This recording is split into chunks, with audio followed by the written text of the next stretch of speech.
Gents, hi there. There is only, I think, one place to start, isn't there, really? It's at the Etihad. Man City, dismantled the champions Liverpool with that comprehensive 3-0 win. But could it have been different? Should it have been different if Virgil van Dijk's header hasn't been ruled out in the first half with the score at 1-0? Look, Dermot, we're going to get straight into it with you. Is this a subjective decision or that grey area for you? I think both, Hayley. I think it is subjective without doubt. And it is a grey area because it's all about the interpretation. And as we've seen, we were just talking off screen, Jay and I, and we see things slightly different, don't we? Everybody sees things slightly different. And that's why you can throw up a decision from last year or earlier in the season and go, well, you know, they made a slightly different decision. It's because we see things slightly differently. I don't think there's hard and fast rules. Yeah, what do you think, Jay? I think this should have been given a goal. If you look at it here, Van Dijk's gone up, he's headed the ball. When you look at Donnarumma, he is coming across slightly to his right, but then he pivots to the left. So that means he can see where the ball is going. Yes, Robertson has ducked, but if anything, the person that's in his eye line more would be Doku, more than Robertson. And, you know, I don't know if you can read the rule, but it was something along the lines of the player making an action. A player making an action, in my opinion, is if he moves towards the ball or he tries to make contact with the ball. Robertson there has just ducked. So, to me, he's made no action or effort to try and deflect the ball or get his head on it or whatnot. He's just got himself out the way of the ball. So that's why I think it should have been given, and I think that was a poor decision. Yeah, look, we'll look specifically at the rules in just a moment, go through it. But look, this is what Andy Robertson made of the call. I can't really comment on it. I think we'll let other people do that. But for me, it looked as, you know, a duck out the way. But I don't think the keeper is in any eye line to me, and that's the rules we get told at the start of the season. So it's a little bit of a difficult one. So I think that should have stood. OK, so, right, these are the rules then. This is what we want to clarify. So, Dermot, we've got the first bullet point, clearly obstructing the opponent's line of vision. And draw your attention to the fourth bullet point, making an obvious action which clearly impacts on the ability of an opponent to play the ball. What's in play here? Also 3, isn't it? Where he's close to the opponent, and I think that's got to be bear in mind. We saw at Everton a few weeks ago, Jack Grealish, corner comes across, Jake O'Brien heads it on, and Jack Grealish is stood next to Vicario. And I think this is similar in so much as Robertson's. If you look behind the goal, when Van Dijk heads the ball, Robertson is within 2 feet of the goalkeeper, so his presence impacts. This is the problem. It's not an exact science. There isn't somebody to go, that's definitely this, that's definitely this. But I mean, one thing I would say, Bernardo Silva last season had the same thing, and a goal got given. I think it was with the same referee as well. So again, I mean, it's an interpretation, but it's the same referee. When I look at this, yes, he is close to him, so he might see him in his peripheral vision. He might understand that he is there, but obviously, first and foremost, Donnarumma is focused on the ball because he needs to know exactly where the ball is going. Now, there's no hesitation from Donnarumma, as in where is it going? So the fact that he hasn't hesitated at all and he's dived away, he's probably a hand away from the ball. He's dived, he hasn't gone, higher or lower. It's actually in line with where the ball enters the net. Yep. Tells me it wasn't offside. And Robinson, he's ducked out the way. He's ducked. The person that is more in his eye line that would have hindered him more in terms of vision would have been Doku, because Doku was standing right ahead of him.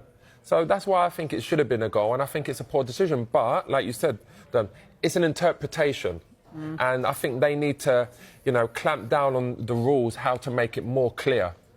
Yeah, well, that was my start point, wasn't it, is that we have this grey area, we have this interpretation. Just to clear one thing up, I'm not trying to defend Chris Kavanagh, but I don't think you should hang him out to dry because he didn't make that decision yesterday. The decision was made by the assistant. The one at Wolves, he made the decision because he was sent to the monitor yesterday. He wasn't. So it is slightly different in that. Yeah. bear in mind, this was an on-field decision. The on-field decision was no goal. So the VAR looks and the VAR says, is Robertson in offside position? Yes. Is he impacting on the goalkeeper? They obviously felt yes because he was close. And I think that's why people are going, well, it should be this, it should be this. At the moment, it's not, is it? At the moment, it's left to interpretation. Is that why? But the VAR could have said, why don't you go and look at the screen at this one? Is the reason why they didn't do that because they're like, well, we don't know, so we're just going to go with your decision on this one? No, see, the VAR's not there to judge. It's not a panacea. It's not going to say, you've got this right, Jay, you've got this wrong. Surely that's what VAR's for, isn't it? No, it's not. It's not. That's a complete myth. It's there.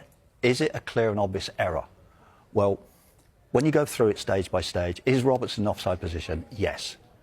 Not necessarily an offence, but he is an offside position. Is he? It's not an offence, is it? No, that's what I said. It's not an offence, but he's in an offside position. Yes. Point one. Point two is he close to the goalkeeper and possibly impacting him?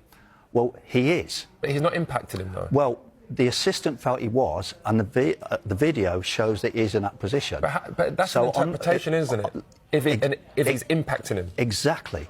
And if the VAR says you have to go and look at this, what you're doing, you're re-refereeing, because you're saying... But VAR do that every week. VAR do that all the time. VAR gets... Why is this any different? Because they didn't think it was a clear and obvious error. And but then surely you should say to him, go to the camera to see if you think you've got this wrong. You're not listening. You're not listening. It can only be sent to the screen if it's a clear and obvious error or if it's a subjective offside which they have to go through. The on-field decision was no goal. Yeah, I understand that.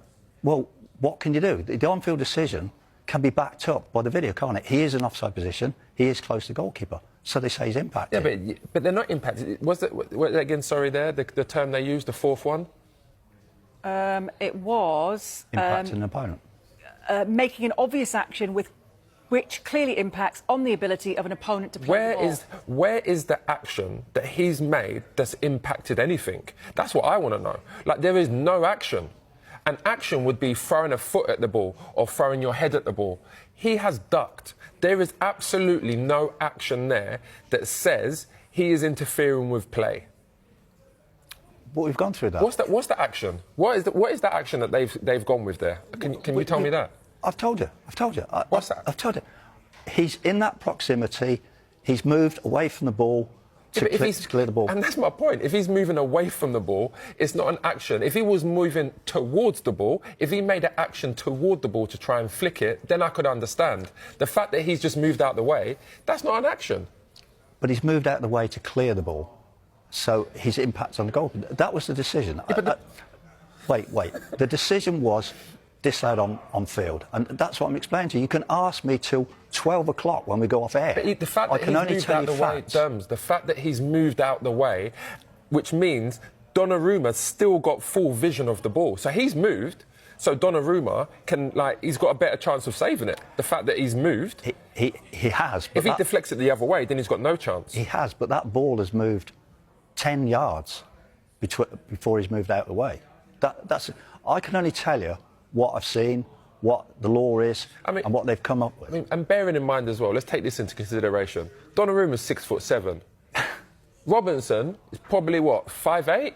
So he can see and look. He's above everyone, right? So he can see the ball coming.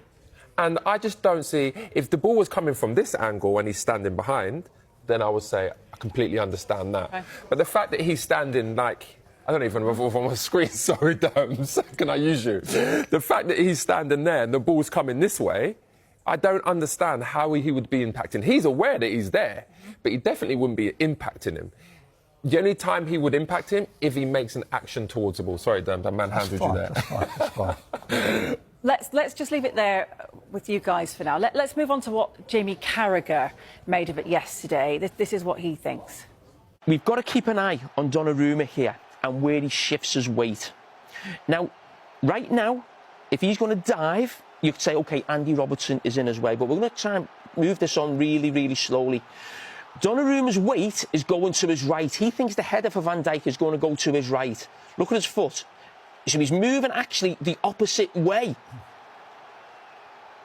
His foot is now planted now.